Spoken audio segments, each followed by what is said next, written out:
Lebih bangga mereka punya anak pengurus MBG.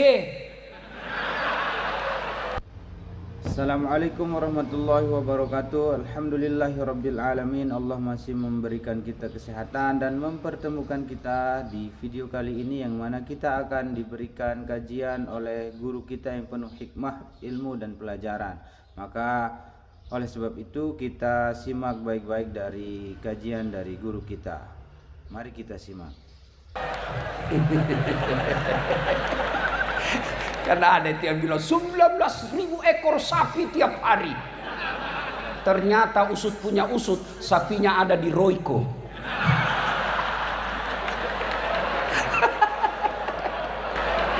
Sayalah kira-kira yang paling berat tugasnya. Kalau tadi Ustadz Fahru Rosi, alumni Pondok Pesantren Gontor, dilanjutkan dengan Ustadz Luqmanul Hakim, juga dari Gontor, dan insya Allah sebentar guru saya juga Ustadz Abdul Somad. Tiga-tiga beliau ini pesantren terkemuka. Saya hanya dosen sospol. Satu-satunya pesantren yang pernah saya alami adalah pesantren kilat. Saya berpikir-pikir, selama ini Pak Kiai, kalau saya diundang ceramah banyak kiai di dalam, saya masih percaya diri. Saya bisa bilang, saya diundang satu-satunya alasan karena sayalah yang paling banyak follower saya di sini. Di sini saya tidak berlaku kalimat itu.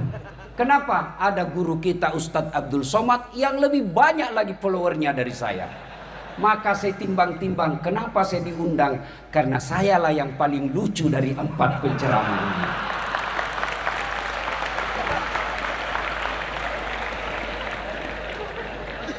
Saya pikir apa yang saya mau sampaikan ini? Allah Karim, musibah besar buat saya. Baiklah, saya coba-coba sendiri dengan cara saya sendiri. Ibu-ibu, adik-adik sekalian, kalau saya ikut pilkada kalah, masih ada pilihan. Ikut lagi 5 tahun yang akan datang. Bapak Prabowo 4 kali ikut pilpres baru menang. Saya tidak disenang sama gubernur. Kalau saya pegawai, saya masih ada pilihan. Apa? Pensiun dini. Selesai masalah. Saya merantau ke Jawa. Di Jawa tidak enak. Mulere, mangan ora mangan, yang penting ngumpul. Pulang lagi saya ke Sulawesi. Saya merantau ke Malaysia. Malaysia tidak nyaman, masih ada pilihan. Saya balik ke Indonesia. Ibu-ibu, suami cerewet, malas cari nafkah, ada pilihan? Ada. Pulangkan saja aku pada ibuku, atau ayo lanjut. Lihatlah tanda bekas tampar. Oh, berarti generasi tua. Karena ini lagu-lagu zaman dulu. Tapi masih lebih baik lagu zaman dulu daripada lagu sekarang. Tak bolak-balik, tak bolak-balik. Apa yang kita dapat itu? Iya. Suami cerewet, masih ada pilihan. Balik ke orang tua. Bapak-bapak, istri cerewet, malas masak, tukang gosip, ndak mau sholat. Ada pilihan? Ada, malah 2 pilihannya, tambah atau ganti. Iya. Tapi tolong dijawab. Artinya, kalau menderita di dunia masih ada pilihan. Menderita di dunia masih ada senang-senangnya. Tidak ada orang dari pagi sampai pagi lagi sengsara terus hidupnya. Minimal dia gembira ketika dia nonton ceramahnya saat latih. Iya. Iya ibu. Iya ibu. Tapi tolong dijawab. Kalau masih masuk kubur, sedulur-sedulur masuk kubur, ada pilihan tidak? Senang tidak senang, tinggal kau di situ, tidak boleh kau keluar. Begitu kau keluar, viral satu dunia. Begitu kau balik ke rumahmu, orang di rumahmu malah lari tidak mau tinggal di rumah. Artinya, kalau menderita masuk kubur, tidak ada lagi pilihanmu. Alhamdulillah, Nabi memberi berita gembira. Umatku, orang Islam, anak cucunya Adam, kalau meninggal dunia, masih 3 harapan yang akan menolongmu. Yang kita kenal dalam dunia Islam, amal jariah. Apa itu? 1, anak yang soleh dan solehah. Ibu-ibu, Bu, saya mau tanya, Bu, bisa ndak anak ibu jadi dokter tidak pernah kuliah fakultas kedokteran? Bisa ndak? Ndak mungkin. Bisa ndak anak bapak punya ijazah? Salah paham lagi nih.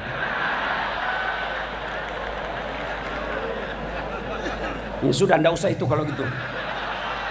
Bisa ndak bapak ibu sekalian punya anak jadi kapolsek bukan polisi? Ndak mungkin. Bisa ndak anak bapak ibu sekalian jadi tentara tidak pernah daftar lulus tentara? Ndak mungkin.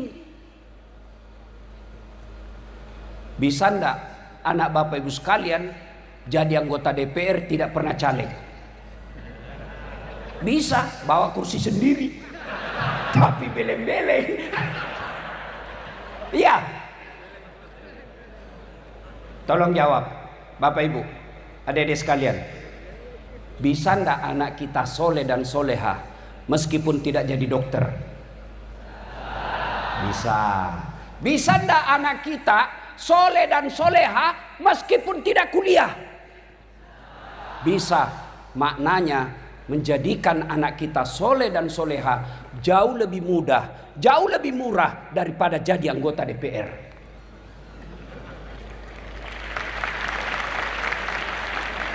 Tapi sayangnya anak-anak kita, ibu-ibu kita lebih bangga kalau anaknya jadi kontraktor daripada jadi ulama. Lebih bangga mereka punya anak pengurus MBG.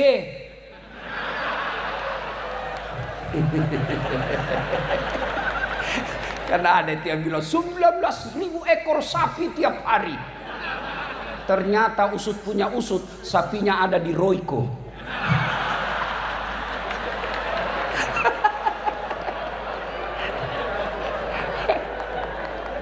Nah, Bapak Ibu saudara-saudara sekalian, halo Ibu, Ibu, saya mau tanya Ibu, kalau Ibu meninggal nanti siapa yang doakan?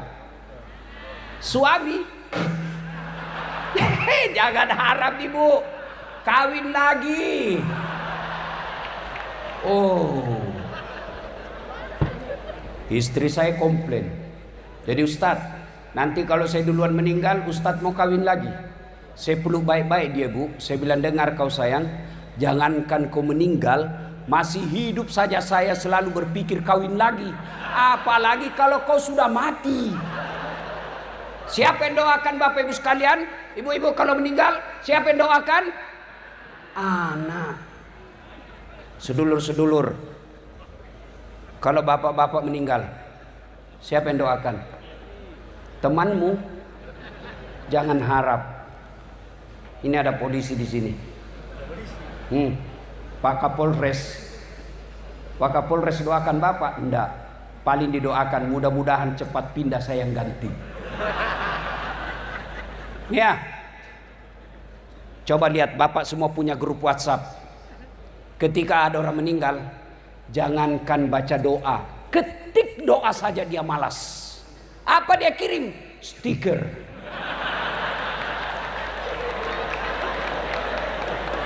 Al-Fatihah. Dia tidak baca itu. Bapak ketawa karena bapak semua pelakunya. Iya. Siapa yang doakan kita? Anak yang soleh dan soleha. Alangkah bahagianya kita.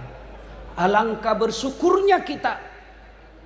Ketika sudah jasad kita ditanam dalam tanah, anak membangunkan masjid untuk orang tuanya. Ketika kita sudah pensiun, orang tua kita sudah tidak mampu mencari nafkah, anak-anaknya bermusyawarah, 5 anaknya masing-masing musyawarah. Saudara-saudaraku yang kakak berpidato, adik-adik sekalian, bapak sudah pensiun, tidak boleh lagi memikirkan sembako, tidak boleh lagi pikir token listrik. Mulai hari ini 1 anak 2 juta transfer ke orang tua, 5 anaknya 10 juta gaji pensiunnya dari anaknya, halalan thayyiban. Yang banyak kita lihat, dimuliakan di media sosial, dihormati di kantor, dicium tangannya anak buahnya, sampai di rumahnya dimaki-maki sama anaknya yang masih SMP. Demi Allah, orang tua seperti itu rugi lahirkan anak. Anak yang soleh dan solehah inilah yang menjadi harapan kita. Dia akan mendoakan orang tuanya sudah di alam kubur, setiap sujudnya dalam salat 5 waktunya, apa yang diucapkan? Allahumma gfirli wali walidayya warhamhuma kama rabbayani saghira. Itulah anak yang hebat.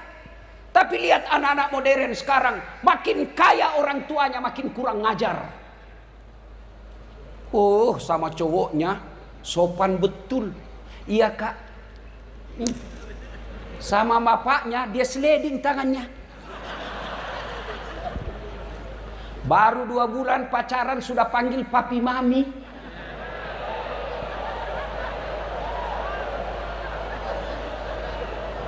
Pret. Orang tuanya tidak dihormati, dinasehati sama orang tuanya, apa katanya? Itu kan dulu. Celaka orang tua seperti ini. Punya anak justru yang dilahirkan adalah raja. Yang kita harapkan punya anak, anak kita lah yang merajakan kita dan meratukan kita. Luar biasa sekali penyampaian dari guru kita, banyak ilmu yang bisa kita ambil. Namun saudara-saudara sekalian, jangan beranjak kemana-mana dulu, masih banyak kajian atau ilmu yang akan disampaikan oleh guru kita, karena video ini masih ada lanjutannya. Maka jangan kemana-mana, kita simak lanjutannya. Anak yang soleh dan soleha. Maka ibu-ibu, contohlah anaknya Ibrahim alaihissalam. Ibu-ibu masih ingat Ibrahim alaihissalam? Ketika diajak ngomong anaknya, nak, saya diperintah Allah untuk menyembelih kamu. Menurutmu bagaimana? Kisah ini pelajaran buat kita. Orang tua tidak boleh otoriter dalam mendidik anak. Sudah nyata-nyata wahyu, masih diajak ngomong anaknya. Mail, Ismail. Jangan juga kau cari di kitab Mail, tidak ketemu kau sampai kiamat. Menurutmu saya diperintah Allah menyembelih kamu. Menurutmu bagaimana? Coba, sudah perintah Allah masih diajak ngomong. Banyak orang tua otoriter. Mentang-mentang dia gagal tentara, anaknya dipaksa jadi tentara. Mentang-mentang anaknya dia gagal jadi polisi, anaknya dia paksa jadi polisi. Mestinya lihat bakatnya anak kita. Kalau dari kecil dia senang pegang obeng, teknik. Dari kecil dia senang masak-masak, MBG.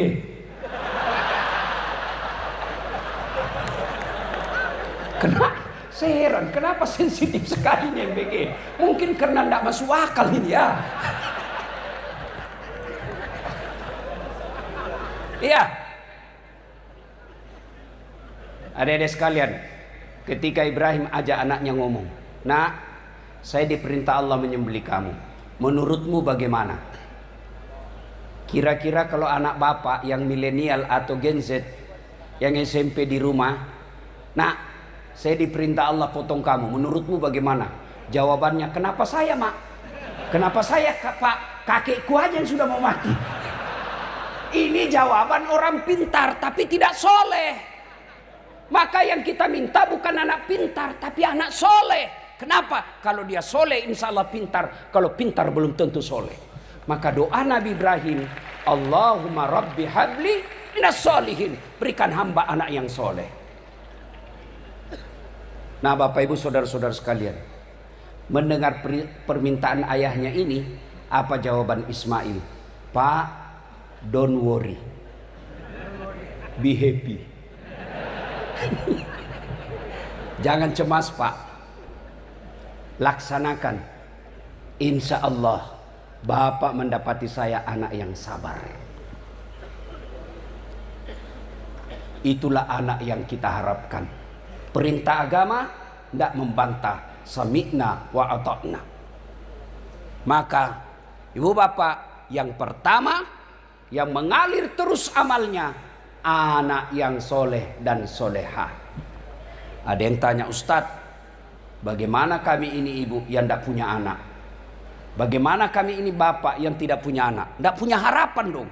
Oh, anak yang dimaksud di sini bukan sekedar anak yang dilahirkan dari perut istri kita, tapi anak yang dimaksud di sini masuk di antaranya anak murid yang kita ajarkan. Ibu-ibu yang tidak punya anak, lihat anak-anak didik di kantor, temui gurunya. Ustadz, ada anak hafal Quran kah di sini? Ada anak yatim kah di sini? Berapa biayanya 1 bulan? 700.000. Saya tanggung sampai dia selesai. Selama anak itu dia gunakan ilmunya, selama itu ibu punya kiriman amal meskipun bukan dari anak kandung sendiri. 2, karena waktu terbatas. 2. Enggak, saya yang panik di sini, Pak. Ini berat sekali di ceramah, Pak. Demi Allah, saya juga tidak tahu kenapa tiba-tiba suara saya susah keluar. Karena saya stres dari tadi, Pak. Mikir saya gimana, apa yang saya mau sampaikan. 2, kata Nabi, adalah harta yang telah kita sedekahkan fisabilillah. Ibu-ibu, Bu, ini terutama yang banyak emasnya. Kalau ibu meninggal nanti siapa yang pakai emasnya, Bu? Anak? Bukan, istri kedua.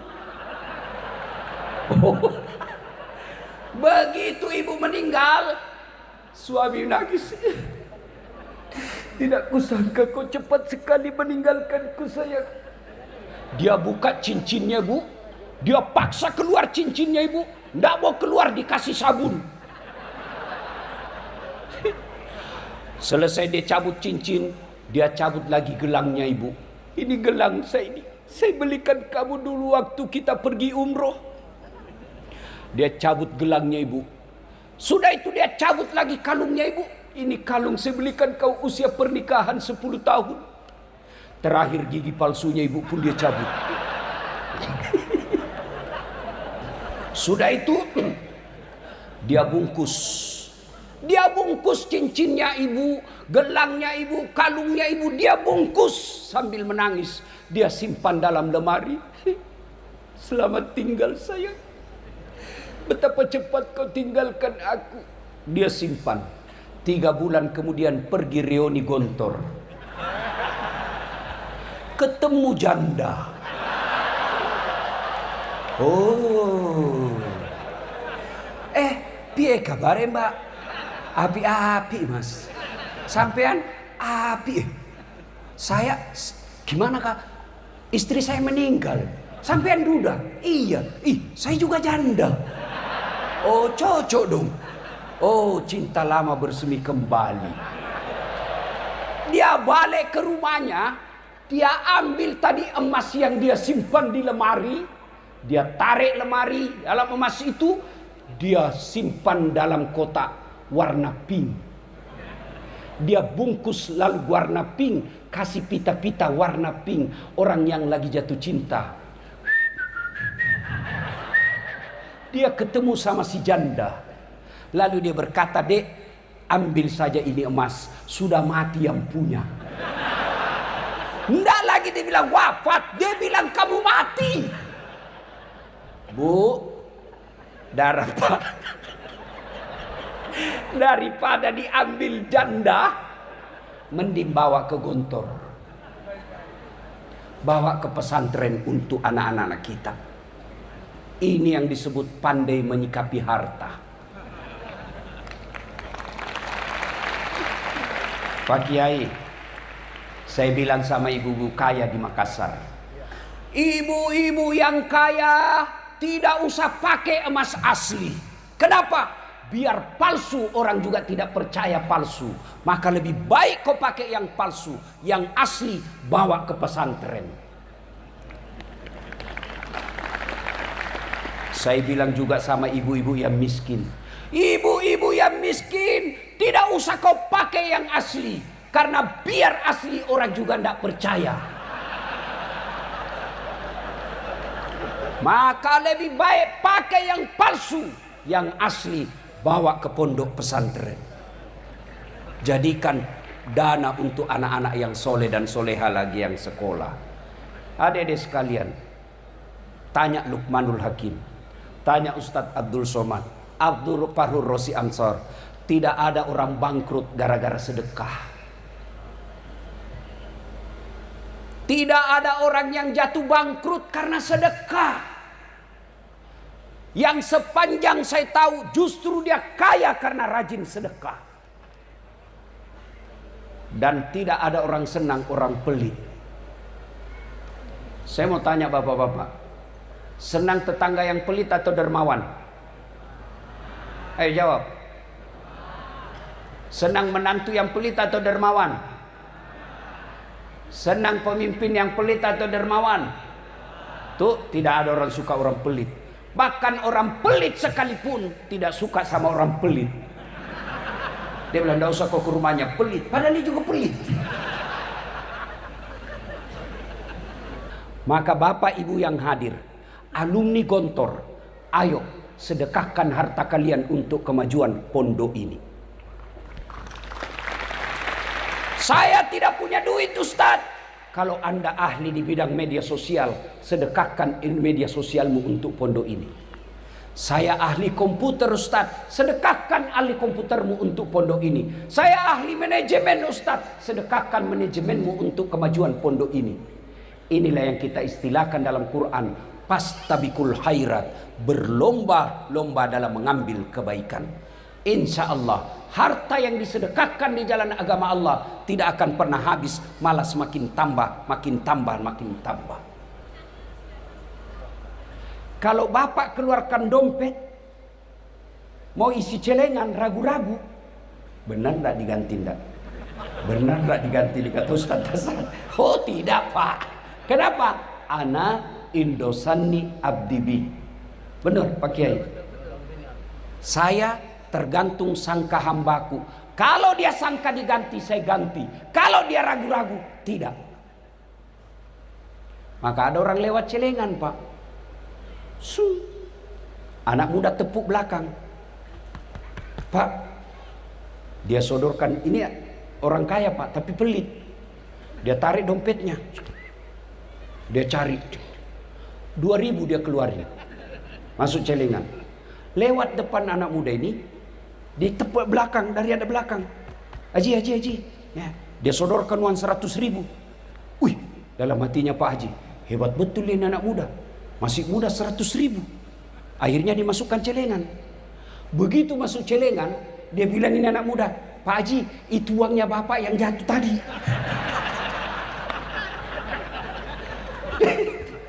Begitu pelitnya Pak Kiai. Selesai sholat Jumat, dia datangi takmir masjid. Dia bilang ada salah masuk itu tadi Ustaz.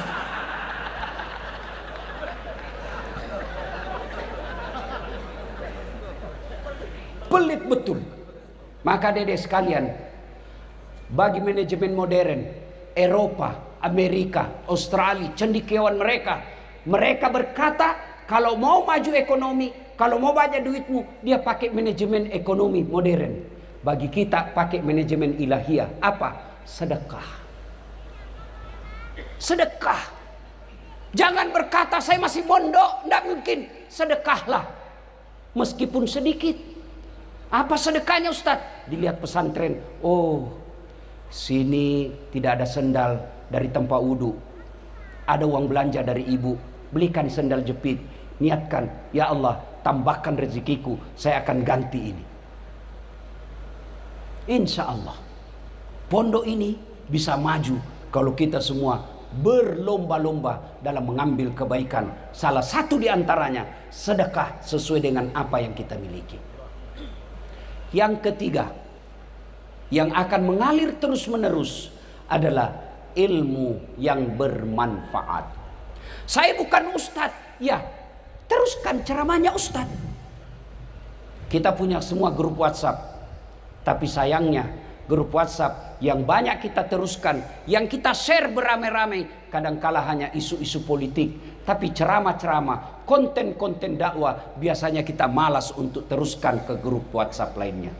Bapak terima ceramahnya guru kita Ustadz Abdul Somad, terima, sebarkan ke orang lain. Kalau 10 grup, satu grup 100 orang, 500 orang, masa tidak ada yang nyangkut? Ilmu yang bermanfaat. Saya biasa heran, cuma yang selalu disebarkan ceramah saya meleset-meleset sedikit. Dilihat dosa, tidak dilihat barang bagus. Itu aja yang banyak disebarkan. Bapak ibu saudara-saudara sekalian, anak yang soleh dan soleha, harta yang telah kita sedekahkan, ilmu yang bermanfaat, alhamdulillah berkumpul di tempat ini. Inilah tempatnya ketiga-tiganya. Anak yang soleh dan soleha, anak pondok kita, anak pesantren kita. Bayangkan 100 tahun, bukan jumlah waktu yang ringkas. 100 tahun kita lihat Pak, banyak perusahaan, banyak organisasi bertahan 100 tahun, tapi mungkin karena didukung oleh harta yang banyak. Banyak organisasi perusahaan bertahan 100 tahun, mungkin karena didukung oleh oligarki. Tapi pesantren Gontor bisa bertahan 100 tahun, bukan karena harta, bukan karena kekuasaan, bukan karena oligarki, tapi karena nilai. Mungkin kita melihat ada pesantren dibesarkan oleh keluarga, tapi apa yang ditularkan, dia menjadi warisan keluarga itu. Tapi Darussalam Gontor diwariskan bukan untuk anak cucunya, tapi untuk umat, menjadi badan wakaf. Itu yang menjadi nilai buat kita semua. 100 tahun silih berganti pejabat, silih berganti rezim, tapi alhamdulillah Gontor tetap berdiri sampai sekarang. Kalau Anda mencari Gontor, jangan cari gedung yang tinggi-tinggi. Kalau Anda mencari Gontor, pada awalnya bukanlah tanah yang lapang dan gedung yang mewah, tapi dimulai dengan cita-cita 3 pendiri bersaudara yang kita kenal Trimurti, yang sampai detik ini karena keikhlasannya bisa bertahan sampai 100 tahun. Tapi tidak boleh puas sampai di situ. Pertanyaan makin besar, mampukah kita abad kedua berikutnya?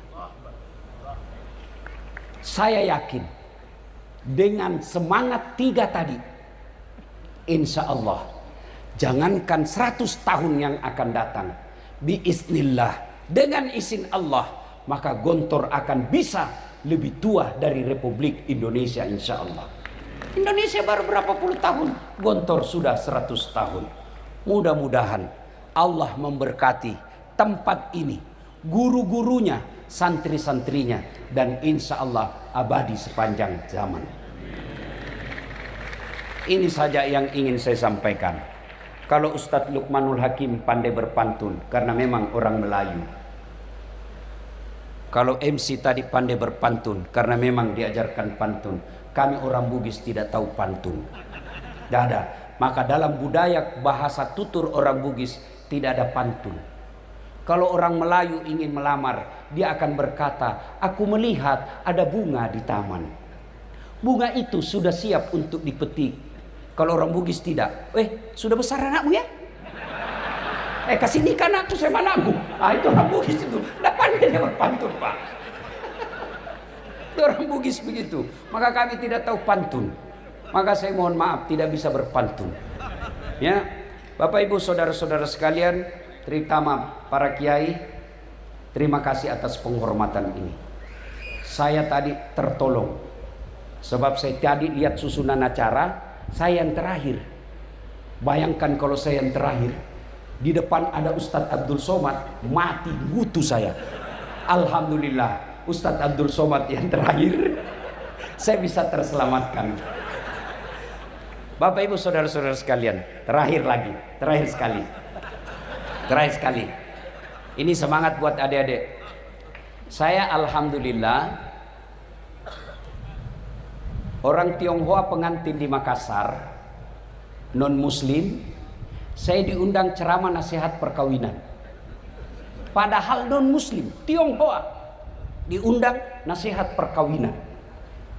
Bahkan Cap Gome kemarin, Cap Gome tahun baru Tionghoa, tablik akbar di Klenteng, saya diminta ceramah.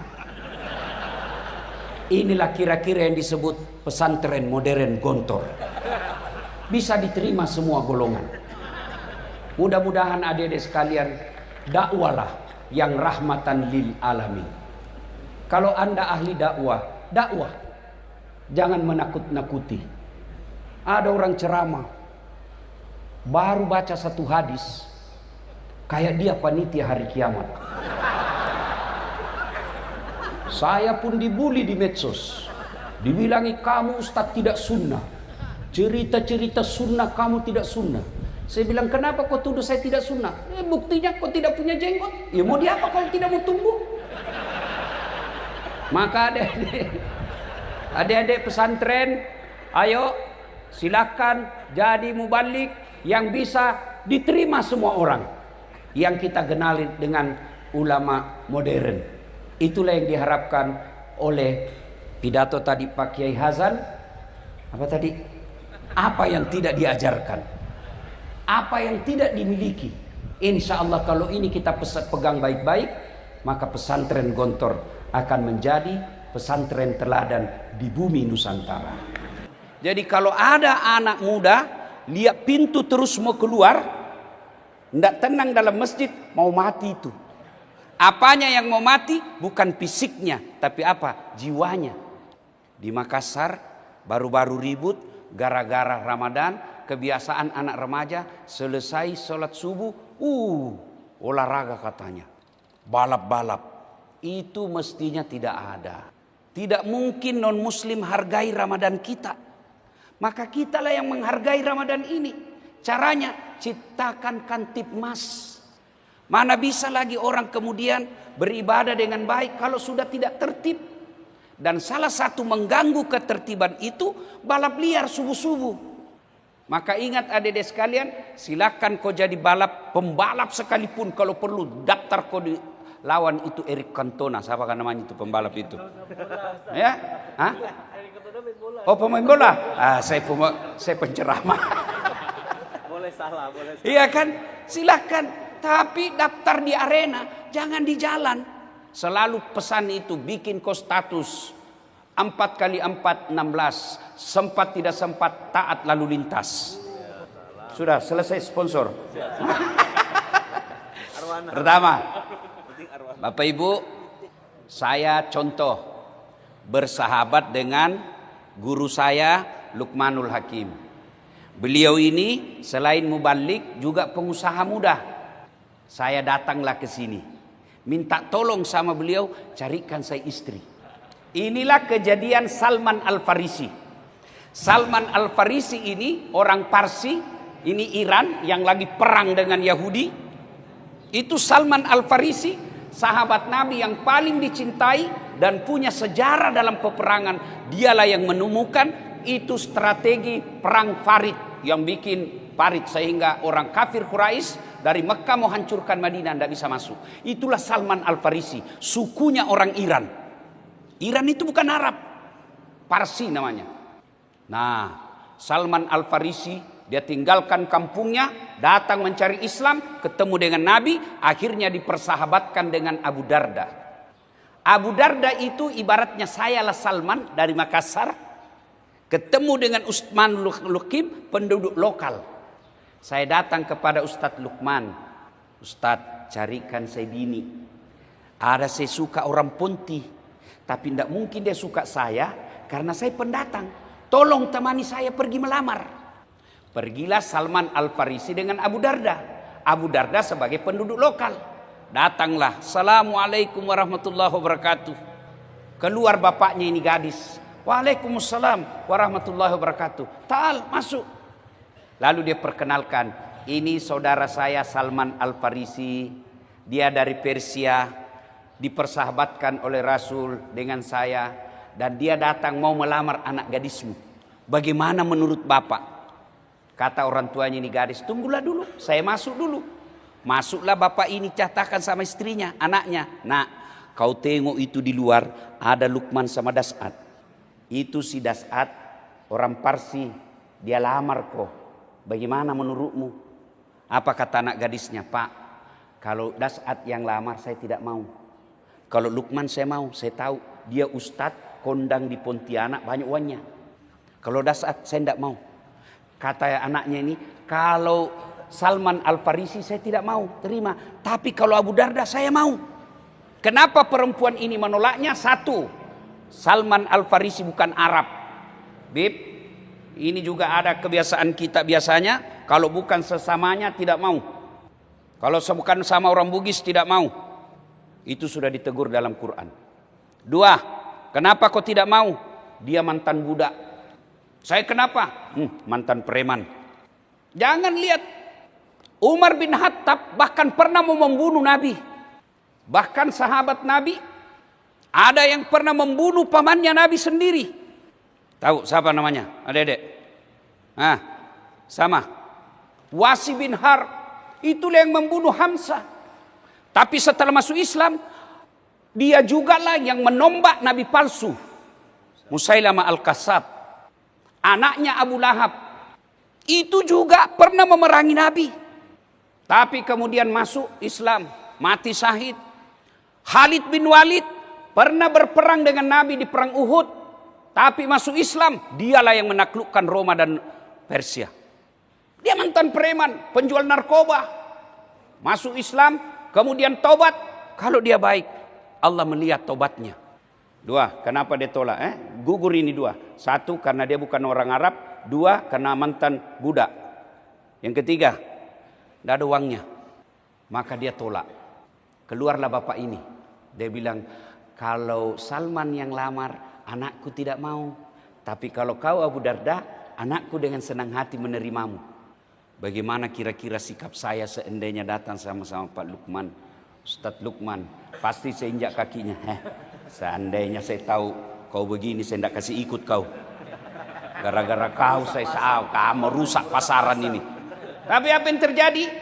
Salman Al-Farisi berkata, ini semua persiapan lamaranku, bawaanku, semua persiapan saya untuk nikahi dia, ambil, kau nikahi.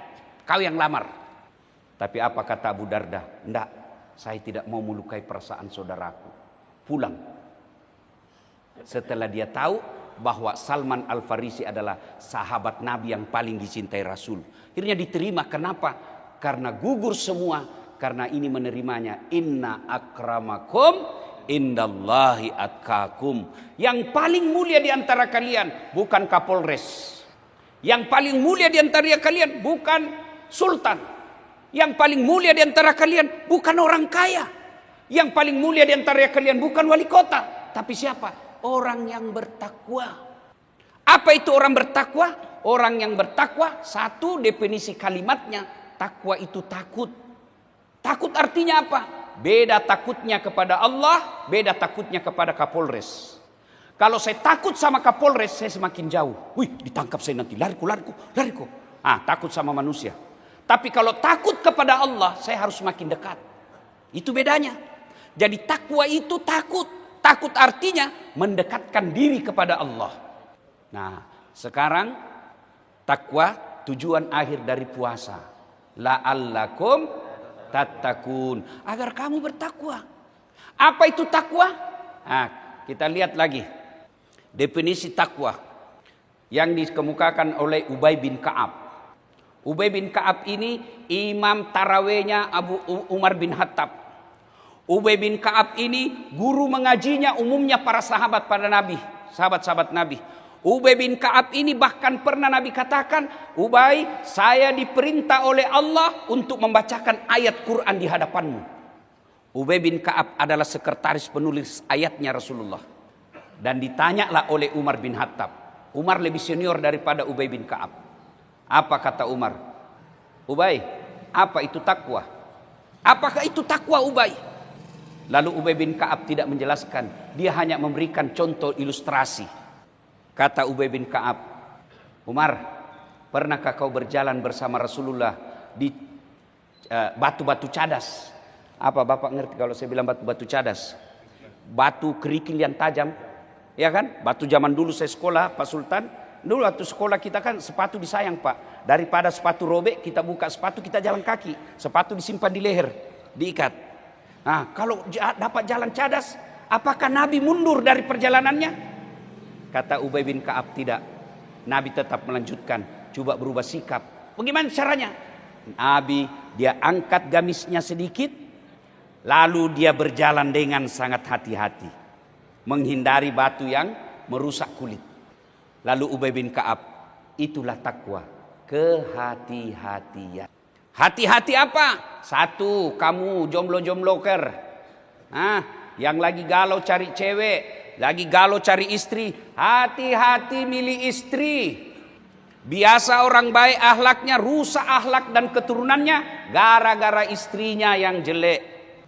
Itulah sebabnya memilih istri itu Nabi prioritaskan 4 perkara. Pilih cantik tapi jangan kau prioritas. Kenapa? Cantik ada batasnya, apalagi zaman medsos. Instagramnya bening warna kulitnya, aslinya hitam kak ketolongan. Dari mana datangnya cinta? Dari Facebook turun ke WA. Dari mana datangnya kecewa setelah ketemu ternyata berbeda? Pret. Iya kan? Yang kedua kata Nabi, pilihlah keturunannya. Boleh kau cari keturunan sultan, tapi ingat ada orang bapaknya kafir justru anaknya jadi Nabi. Ibrahim alaihissalam. Ada orang bapaknya Nabi justru anaknya jadi pengkhianat. Nuh alaihissalam. Boleh kau cari keturunan tapi tidak boleh jadi ukuran utama. Kenapa? Bisa kau kecewa. Yang ketiga kata Nabi, pilihlah dia karena kekayaannya. Rasulullah Allah takdirkan menikah dengan Siti Khadijah karena salah satu sebabnya Khadijah kaya. Tapi kekayaannya bukan untuk hedon. Kekayaannya bukan untuk kesombongan. Kekayaannya semua digunakan fisabilillah. Oh, kaya dia Ustaz. Alhamdulillah. Insya Allah kalau menikah kita Ustaz 7 turunan tidak miskin. Masalahnya calonmu turunan ke-8. Tidak masuk itu. Iya kan? Yang keempat kata Nabi, pilihlah agamanya. Maka adik-adik sekalian, biarlah dia cantik, keturunan baik-baik, kaya, lalu bagus agamanya. Kalau ada begitu kau dapat di konto Pontianak, tunjukkan sama saya juga siap. Tapi yang banyak adalah cantik mukanya, hancur akhlaknya. Bagus akhlaknya, mukanya lagi tak tahu dilihat dari mana dia menarik. Maka kata Nabi, utamakan agamanya. Hati-hati dek memilih pasangan. Hati-hati memilih pasangan. Yang kedua, hati-hati gunakan media sosial. Banyak orang panen dosa, banyak orang panen amal di media sosial, tapi tidak sedikit panen dosa. Panen amal kalau kita sebarkan dakwah-dakwahnya ustadz-ustadz kita. Kita ketemu dakwahnya Das'at Latif kita sebarkan. Ustadz Luqmanul Hakim kita sebarkan. Itu akan menjadi media sosialmu mengantarmu masuk dalam surga. Tetapi media sosialmu bisa juga mengantar dan memudahkanmu masuk neraka. Ketika media sosialmu kau sebarkan berita bohong hanya karena kau benci kepada seseorang. Hanya karena kau benci kepada rezim, hanya kau benci kepada sesuatu, maka kau tidak berlaku adil dalam menyebarkan berita. Hati-hati. Maka ketika mau sebarkan berita, pikir dulu, ini apa faedahnya buat umat? Ini apa faedahnya buat saya? Kalau saya sebarkan ini, ribut orang Dayak dengan orang Melayu, lebih baik jangan sebarkan. Hati-hati menggunakan medsos. Yang ketiga, hati-hati mengucapkan lisan. Ahlin ahsin kalamaka, haluskan tutur katamu. Jangan kau maki orang dalam berdakwah, jangan kau hina orang dalam mengeritik, jangan kau rendahkan orang dalam menyampaikan aspirasi. Karena tidak ada orang mau dihina, tidak ada orang mau direndahkan, tidak ada orang mau dilecehkan. Bapak senang enggak kalau dimaki-maki? Tidak, begitu juga orang. Bapak senang enggak ketika hina? Tidak, begitu juga orang. Apa yang Bapak rasakan, begitu juga orang rasakan. Mengeriti anggota DPR boleh, tapi jangan merendahkan martabatnya. Kita kritik kebijaksanaannya. Mengeriti pemerintah boleh, tapi jangan pribadinya kau lecehkan, tapi kritik kebijakannya. Boleh kritik MBG, boleh. Tapi jangan kritik menghina orang yang mencetuskannya, tapi kritik bagaimana prosesnya, itu yang kita kritik. Dikatakan 19.000 ekor sapi kita potong tiap hari, tapi kita tidak pernah lihat ada MBG, ada sapinya. Kita kritik itu. Bukan karena kita sentimen, yang kita kritik ada dari lapangan tidak sesuai kenyataan. Nah Bapak Ibu Saudara-saudara sekalian, yang keempat, hati-hati milih anggota DPR. Apa boleh buat sudah lewat. Maka jangan heran bulan 8 kemarin ribut Indonesia gara-gara kelakuan anggota DPR yang joget-joget. Kau tahu dia jahat, kau tahu dia pezina, kau tahu pembohong, kau pilih hanya gara-gara 500.000. Ambek. Ambek maka kata orang Makassar, cidak kau. Maka hati-hati. Itulah orang bertakwa. Nah Bapak Ibu Saudara-saudara sekalian, 2 pesan kita pada hari ini. Persaudaraan Salman Al-Farisi. Luar biasa Pak. Bersahabatnya bukan karena jabatan. Saya bersahabat dengan Kapolres karena jabatan, siap-siap kecewa. Kenapa? Kapolres ada mutasinya. Akrab betul Ustadz Lukman dengan Kapolresta. Begitu Kapolresta mutasi, hilang persahabatan. Itulah yang bersahabat karena jabatan. Bersahabat dengan kaya, kaya ada masanya. Begitu dia miskin, hilang. Kata Umi Rama, mencari teman memang mudah, apabila untuk teman suka. Mencari teman tidak mudah, apabila untuk teman suka. Banyak teman di meja makan, teman saat kita jaya. Tapi depan pintu penjara, di sana tiada teman. Mencari teman.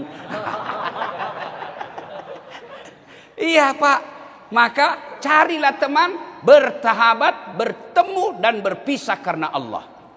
Maka orang yang bertemu dan berpisah karena Allah nanti diberikan garansi 7 golongan orang yang dicintai Allah di padang mahsyar dapat perlindungan. 1 di antaranya mereka yang bertemu dan berpisah karena Allah. Termasuk di antaranya pengurus masjid.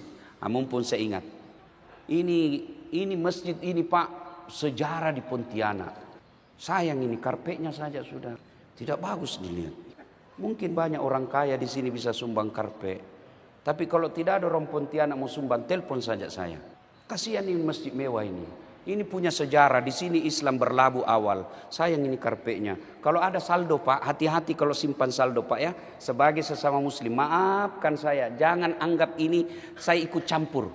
Ini sebagai cinta saya kepada saudara muslim di Pontianak. Kalau ada saldonya ini masjid ratusan juta lalu begini, nanti itu panitianya dapat pertanyaan di akhirat. Betul tidak masuk neraka, tapi sudah ditanya-tanya. Sama kalau kita dipanggil ke polisi, betul tidak di penjara tapi repot sudah Pak. Dipanggil jam 8, jam 3 sore baru diperiksa. Stres toh.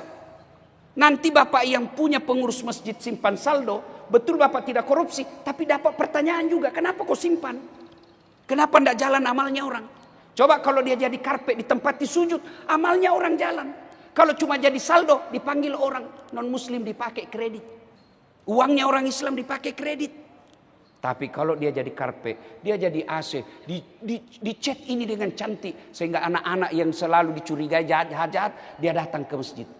Mohon maaf Pak ya, jangan marah Pak ya, jangan marah.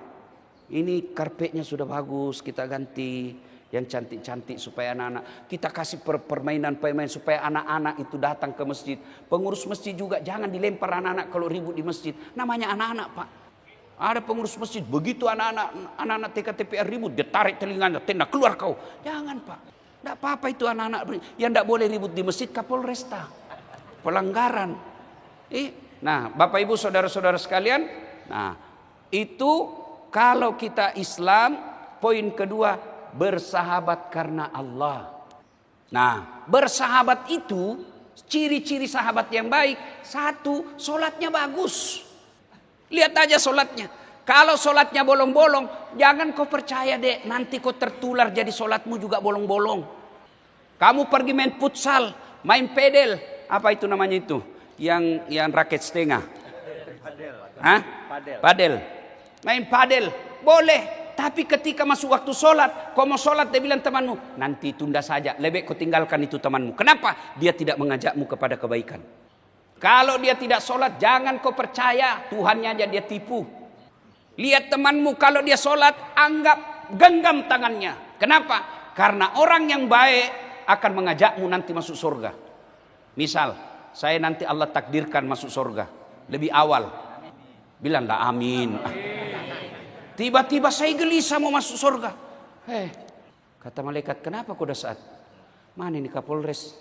Patri, gara-gara dia itu 4 kali saya ceramah 1 hari di Pontianak. Dan alhamdulillah dengar ceramahku banyak orang tobat. Saya dapat itu gara-gara dia itu. Saya mau ajak dia masuk. Kata malaikat, banyak tanggung jawabnya sebagai Kapolres. Banyak pertanyaannya dia, masih banyak dia seleksinya di situ. Masih babak belur dia. Lalu saya bilang, aduh kasihan betul. Lalu Allah katakan, malaikat, saya mau masukkan surga tanpa ada pikiran. Saya mau masukkan dia surga tadahlul jannati bisalam. Tidak ada lagi beban pikirannya. Dah saat plong dia masuk, ambil sahabatnya, bawa dia masuk surga sama-sama. Maka Kapolres, jangan jauh-jauh dari ulama. Nanti bapak ada yang ringankan. Dia panggil, itu teman saya itu. Tapi kalau bapak berteman saja sama pengusaha, pengusaha biasa yang seret bapak masuk ke dalam neraka. Alhamdulillah kita bersinergi kali ini. Selama saya beberapa saat di sini, tidak sampai 24 jam, saya lihat Polres kita baik, alhamdulillah. Mau datang ke ulama, mau datang ke tokoh masyarakat, mau masuk ke kampus. Jangan lagi kau musuhi polisi. Kita ini polisi kan seperti lagu, benci tapi rindu. Seperti suami istri yang selalu bertengkar tiap hari, tahu-taunya hamil lagi. Nah itulah, kita polisi benci, tapi kalau ada masalah kita datang ke polisi. Nah Bapak Ibu Saudara-saudara sekalian, maka bersahabat karena Allah. Orang yang bersahabat karena Allah, dia sholat. Yang kedua, dia mengajak kepadamu kebaikan. Ayo kita sholat berjamaah. Saya dengar ada Ustadz Lukmanul Hakim bikin kajian. Bagus kajiannya itu, mengajak kita untuk sedekah. Ayo kita ikut. Itu teman baik itu. Sudah masuk waktu sholat. Bagusnya kita jamaah di mana? Genggam tangannya, jangan kau lepas. Itulah orang yang baik. Bertemu dan berpisah karena Allah, mengajak kepada kebaikan. Nah Bapak Ibu Saudara-saudara sekalian, 2 orang baik itu tadi. Yang ketiga, mengajak kebaikan. Dia kalau dikritik, jangan kau pahami bahwa dia benci. Saya kasih contoh. Bapak Ibu, ada anak 13 tahun minta dibelikan motor. Bapak belikan motor enggak? Jawab dulu Pak, kenapa malas sekali nih? Jawab, kenapa tidak dibelikan? Berarti Bapak enggak cinta dong. Berarti Bapak enggak cinta. Justru cintanya sehingga enggak dibelikan. Jadi kalau ada teman, dia kritik kita, jangan kau pikir dia benci. Justru cintanya dia tunjukkan kau jalan yang lurus. Saat enggak cocok kau di situ. Ini yang cocok. Sayangnya tidak semua orang mampu menerima kritik. Hanya orang-orang beriman yang berjiwa besar mampu menerima kritik. Siapa? Karakter orang berilmu yang menerima kritik. Itulah sebabnya kata ilmu terdiri dari 3 huruf. Ain, lam, mim. Ain terbuka. Mulutnya. Artinya terbuka dari kritik. Terbuka dari wawasannya. Orang yang berilmu tidak picik, tidak gampang tersinggung ketika dikritik. Maka Bapak ucapkan alhamdulillah ketika Bapak menerima kritik dan mau memperbaiki diri. Itulah orang-orang yang hebat.